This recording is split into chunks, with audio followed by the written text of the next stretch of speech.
नमस्कार दोस्तों, युक्ति आईएएस में आपका हार्दिक स्वागत है। आज है 23 अप्रैल और आज हम बात करेंगे आज के महत्वपूर्ण टॉपिक डीएनए पे। आगे बढ़ने से पहले एक इन्फॉर्मेशन आप लोगों को देना था कि जैसा कि बताया गया है कि अब मैंने वीडियो बनाया भी था इसके बारे में कि यूपी पीसीएस 2020 की वैकेंसी आ चुका है और क्या रणनीति होगी इसके बारे में वीडियो अलग से बना दूंगा। और जिन लोगों ने अभी अपना रजिस्ट्रेशन ना किया हो, नोटिफिकेशन आ चुका है। जिन्होंने अपनी रजिस्ट्रेशन ना किया हो वो रजिस्ट्रेशन कर लें, कल पे मत छोड़ें।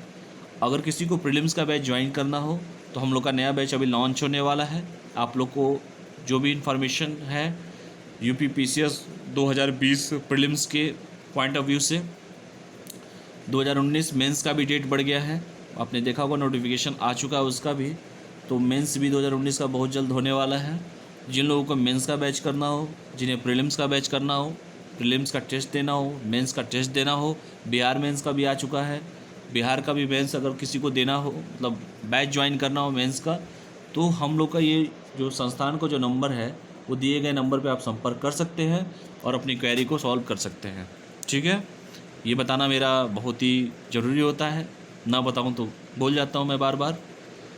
और हमारे YouTube चैनल को सब्सक्राइब कीजिए। व्हाट्सएप, टेलीग्राम, फेसबुक ग्रुप, ये डिस्क्रिप्शन बॉक्स में सारा लिंक है, वहाँ पे लिंक पर जाइए और हमारे YouTube चैनल को सब्सक्राइब कीजिए, लाइक कीजिए, शेयर कीजिए। ठीक है, चलिए आगे बढ़ते हैं। आज पहला है महामारी अधिनियम 1897 में संशोधन। अभी रिसेंटली हुआ है, सरकार के द्वारा एक नया संशोधन हुआ है महामारी को लेके।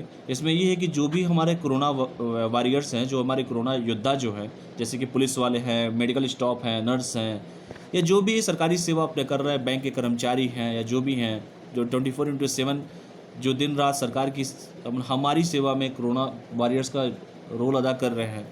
और आपने देखा होगा कि इनके ऊपर तरह तरह के अटैक हो रहे हैं। कई जगह ऐसे हो रहे हैं कि पुलिस वाले कहीं जा रहे हैं तो उनके ऊपर अटैक कर दिए जा रहे हैं। किसी मोहल्ले में आपने देखा होगा, इंदौर का वीडियो आप लोगों ने देखा होगा।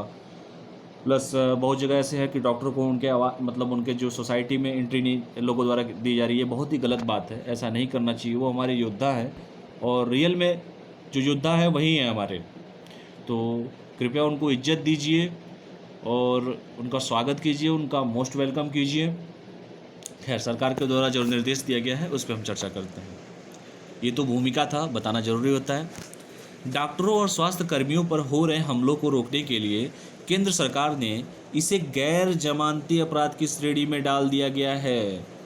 साथ ही स्वास्थ्य कर्मियों पर हमले के आरोपियों को 5 लाख रुपए तक का जुर्माना और 7 साल की सज़ा हो सकती है। अगर कोई भी अटैक करता है, अगर ऐसा कोई प्रावधान आ गया है सरकार के द्वारा, अगर कोई भी डॉक्टर और स्वास्थ्य कर्मियों पर अगर हमला करता है तो गैर जमानती अपराध की श्रेणी में डाला जाएगा और उस आरोपियों को 5 लाख रुपए तक का जुर्माना लगेगा उनके ऊपर और 7 साल की सज़ा भी हो सकती है। ये बहुत ही अच्छा डिसीजन है, इसका स्वागत करना चाहिए।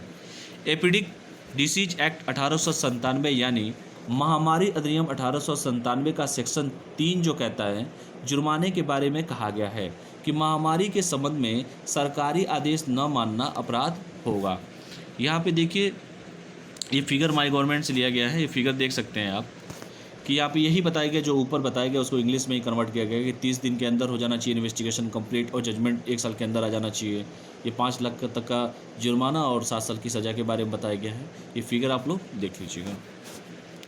इस अपराध के लिए भारतीय दंड संहिता यानी आईपीसी की धारा 188, ये बहुत इंपॉर्टेंट है, देख लीजिएगा। हो सकता है किसी भी स्टेट पीसीएस में क्वेश्चन आ जाए कि कौन सी धारा है, इंडियन पिनल कोड की धारा कौन सी, यूपीएससी में भी आ सकता है, तो ये देख लीजिएगा। आईपीसी की धारा 188 के तहत सज़ा मिल सकती है। इसी सेक्शन 3 में संशोधन किया गया है। प्रधानमंत्री नरेंद्र मोदी जी की अध्यक्षता में हुई कैबिनेट की बैठक में 123 साल पुराने महामारी कानून में संशोधनों के लिए अध्यादेश को हरी झंडी दी गई है। ठीक है, तो 1897 का ये एक्ट था। अब देख लीजिए, 123 साल पुराना एक्ट है। और दूसरा एक और इन्फॉर्मेशन आपको मैं दे दूं कि आज तक कभी रेल बंद नहीं हुआ है। 1853 में जब से रेल चालू हुआ है, कभी रेल नहीं, मालगाड़ी की बात नहीं कर रहा हूँ, रेल की बात कर रहा हूँ। लेकिन आज स्थिति ऐसी है कि रेल को भी बंद करना पड़ा। और क्योंकि हमारी भारत की सरकार ने जो डिसीजन लिया है जैसे लॉकडाउन का, ये बहुत ही स्वागत योग्य है। इसका रिजल्ट आप लोग को देखने को मिलेगा, आगे भी देखने को मिलेगा कि अमेरिका ने इकोनॉमी पे ध्यान दिया, वो डिसीजन जो पहले लेना चाहिए वो अब डिसीजन उसने लिया, तो आप वहाँ का रिजल्ट और हमारे यहाँ का रिजल्ट देख सकते हैं। खैर ये तो बात की बात है, हम अपने मुद्दे पे आते हैं।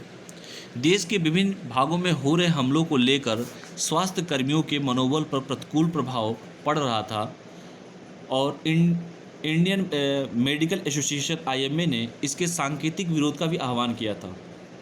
जो उनकी एक संस्था है आईएमए, इंडियन मेडिकल एसोसिएशन ने, जो बार बार स्वास्थ्य कर्मियों पे हो रहा था, इनसे वो भी बहुत ज़्यादा आहत है कि वो अपना घर परिवार छोड़ के दिन रात हम लोग की सेवा में, जो कोरोना जिनसे पीड़ित मरीजों की सेवा में लगे हुए हैं, इवन कि बहुत सारे पॉजिटिव केस उनको पॉजिटिव वो भी हो जा रहे हैं, इन सब चीज़ें इफेक्ट पा जा रहे हैं, फिर भी वो दिन रात मेहनत कर रहे हैं और लोग उनका अटैक कर रहे हैं। तो ये बहुत आहत है और इन्होंने विरोध इसका किया था, सांकेतिक विरोध किया था। ठीक है, सरकार ने स्वास्थ्य कर्मियों के लिए 50 लाख रुपए के बीमा के साथ साथ उनकी सुरक्षा के लिए पीपीई किट और N95 उपलब्ध कराने पर, जो मास्क है, उपलब्ध कराने में कार्यरत है सरकार जो कर रही है। अब हम बात करते हैं महामारी अधिनियम 1897 क्या है। 1896 में भारत में प्लेग महामारी फैली, ये इम्पोर्टेंट है, 1896। इसी को रोकने के लिए महामारी अधिनियम 1897, एपिडेमिक एक्ट 1897 बनाई गई थी। जब राज्य सरकार का किसी समय यह समाधान हो जाए कि पूरे राज्य या उसके किसी भाग में किसी खतरनाक महामारी का प्रकोप हो गया है या होने की आशंका है, तब राज्य सरकार यदि यह समझती है कि मौजूदा विधि के साधारण उपबंध इसके लिए पर्याप्त नहीं है, तो वह यह अधिनियम लागू करेगी। ठीक है, ये इम्पॉर्टेंट है, इस लाइन को आप लोग देख लीजिएगा कि 1896 भी इम्पोर्टेंट है। महामारी, इतना फैक्ट जो बताया जाता है, जो मैं कहता हूँ उसको देखा कीजिएगा आप लोग, उसको हल्के में मत लिया कीजिए। ठीक, ओह शिट मैन, कहाँ गया। ठीक है, हाँ, तो ये आपको बता दिया गया है, तो वो अधिनियम लागू करेगी। चलिए दूसरा टॉपिक आज स्टार्ट करते हैं। वर्ल्ड प्रेस फ्रीडम इंडेक्स में भारत 142वें स्थान पर। इम्पॉर्टेंट है, यूपीएससी में भी कई बार पूछा है, स्टेट पीसीएस में भी पूछा है, तो इसको देखते रहिएगा आप लोग। अंतर्राष्ट्रीय संस्था, ये इम्पॉर्टेंट है, बहुत ही इम्पॉर्टेंट है, यूपीएससी में पूछा है इसने। Reports without the borders RWB द्वारा 20 अप्रैल 2020 को विश्व प्रेस स्वतंत्रता सूचकांक 2020 की रिपोर्ट जारी की गई है। हर साल रिपोर्ट आती है। Bharat world press freedom index में 2 पायदान नीचे आ गया है। ठीक है, इम्पॉर्टेंट है। रैंकिंग में भारत 180 देशों में 142वें स्थान पर है, जबकि पिछले साल ये 140वें स्थान पर था। स्टेट पीसीएस में आप देखिएगा, जरूर क्वेश्चन ये आएगा, वर्ल्ड प्रेस फ्रीडम इंडेक्स है या स्वास्थ्य को लेके है। और दूसरा कि ये दोनों डेटा देखिएगा कि कितने पायदानांक नीचे ऊपर हुए हैं। ठीक है, पहले 140 था, अब हो गया 142। अब ये रैंकिंग दी है कि रैंकिंग 2020 विश्व प्रेस स्वतंत्रता सूचकांक जो है, इसमें पहला स्थान पर कौन है? नॉर्वे है।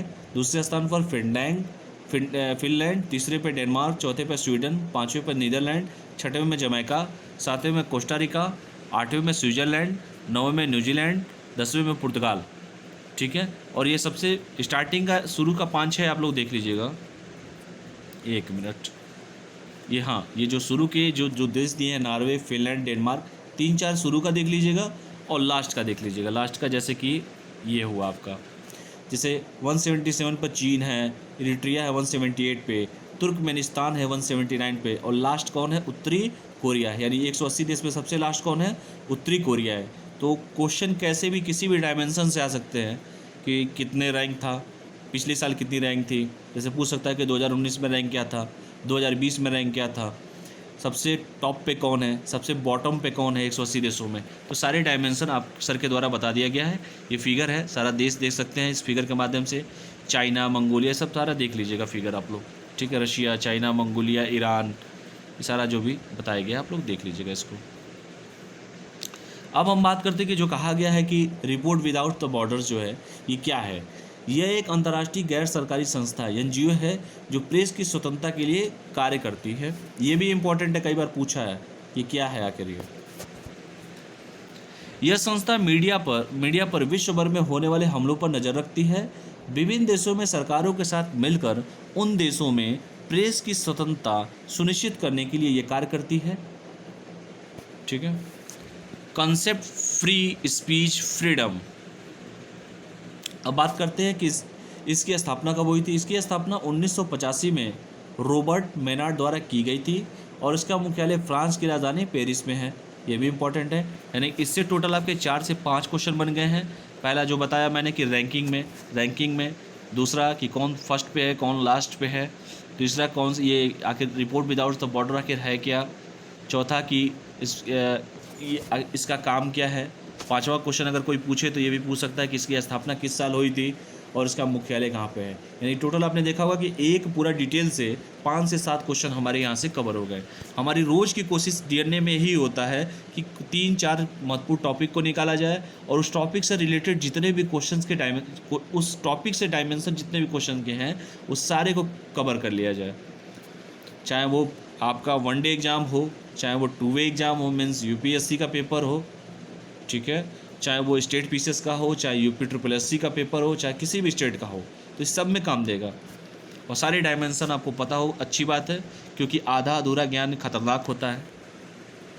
अब बात करते हैं तेल की कीमतें शून्य के नीचे स्तर पर। आपने देखा होगा कि इस समय लॉकडाउन का समय चल रहा है और जो देश तेल आयात मतलब तेल जो प्रोडक्शन करते थे जो देश, उनकी स्थिति, जिनका रोजी रोटी इसी पर टिका हुआ था तेल से ही, जो अपने आप को पावरफुल समझ रहे थे, उनकी स्थिति देख लीजिए क्या है।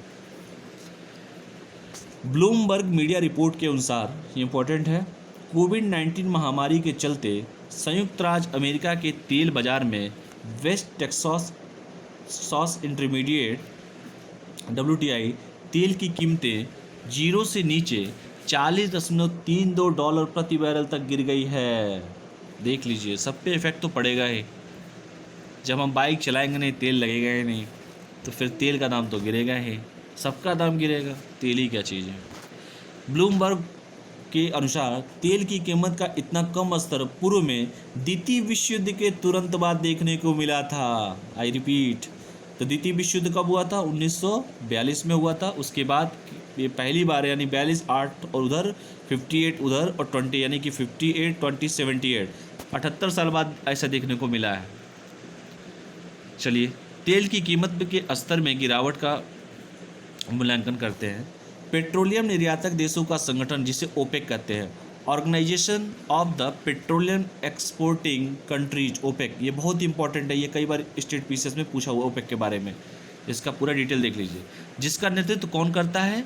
सऊदी अरबिया करता है, सऊदी अरब करता है, तथा ओपेक प्लस, अब देखिए ओपेक प्लस क्या है, जिसमें रूस को भी शामिल किया गया है, ने मिलकर मार्च माह की शुरुआत में तेल की कीमतों को स्थिर कर रखने के लिए आयोजित की जाने वाली ओपेक रूस वार्ता स्थगित कर दी गई। परिणाम स्वरूप क्या इसके हुआ? ओपेक देशों ने तेल का उत्पादन समान मात्रा में जारी रखा, जो इस गिरावट का एक प्रमुख कारण है। ठीक है, तो ये देखिएगा ओपेक क्या है, ओपेक का नेतृत्व कौन करता है, ओपेक प्लस में कौन देश शामिल हुआ है, प्रेस वार्ता को भी स्थगित किया गया है और उसका समान मात्रा रखने के लिए बात चल रही थी, जारी रखा गया, जो उसकी गिरावट का एक मुख्य कारण बन गया। वर्ष 2020 की शुरुआत में $60 प्रति बैरल के स्तर से मार्च के अंत तक $20 प्रति बैरल के स्तर पर आ गई है। देख लीजिए, यानी 60 से कहाँ पे आ गई है? 20। मांग और पूर्ति में अंतर, महामारी के कारण तेल बाजार अमेरिका सहित वैश्विक स्तर पर मांग की कमी का सामना कर रहे हैं। अब देखिए तेल के कीमतों का क्या भविष्य है, ये इस पे बात कर लेते हैं। कोविड-19 महामारी का प्रसार अभी भी लगातार हो रहा है, जिससे वैश्विक तेल की मांग में प्रतिदिन गिरावट आ रही है। कुछ अनुमानों का दावा है कि आगामी तिमाही में कुल मांग जो है 30% और डिक्रीज करेगा। ये एक रिपोर्ट के द्वारा बताया जा रहा है, अनुमान किया जा रहा है।